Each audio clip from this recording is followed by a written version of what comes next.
what makes your emails clickbait is the intrigue hook is way higher in intrigue than the actual content reveal. Boom. Like that will hold you over. But value payload. But I think for me, as listening to you, I hear you starting to break down the components of an email, right? The subject line, the intrigue hook, the opener, the meat, the call to action. Bam. So what do you call these elements? I call them spears. Basically, I'm trying to do visual prospecting. Yeah. I want emails to look like text messages. I want emails to deliver product marketing visuals. So I'm kind of this armchair neuroscientist, right? How does your brain want to work? What I found is email is visual, and I found that phone is about power.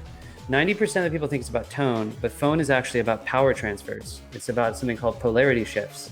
So if I was on a tombstone and said, what is the Justin Michael method?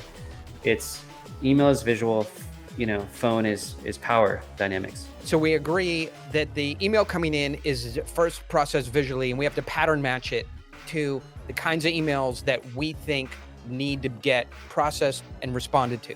So in your world, what's the subject line? The one that worked for me the best is 1 to 3 words. I use the subject line growth, lowercase.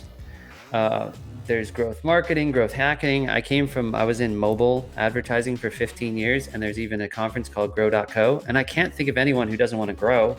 So I use the subject line growth, and it tends to get a very high response.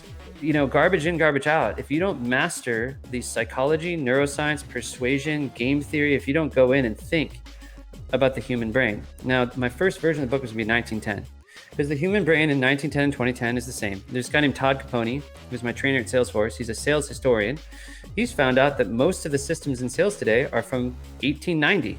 It's just what you said, because the human mind isn't any different. So if you don't figure out the triggers and the copywriting piece, and what's really crazy is the prevailing systems in sales are marketing copywriting, and they're not sort of the tactical groundwork that great sellers figure out. Executives, C-level executives, they write in short form for considered purchases. I remember I sent a CEO this super long email, and he goes, rad, at like 10 p.m. I don't know where he was, probably wrote it with one hand, rad. Yeah. But here's the thing though, deeper into the sales cycle, you really do need to learn to write. If you're planning to become a deal maker at this level, make sure to join the Daily Dealmaker. We get into one little piece of this daily, and so you're just stacking and stacking and stacking these tools and tactics and strategies until they come out of you as naturally as they come out of me and the people that I work with. Add the tips, tools, strategies, tactics a little bit every day, and by the end of a year, you'll be a totally different, new, improved person and a very strong deal maker.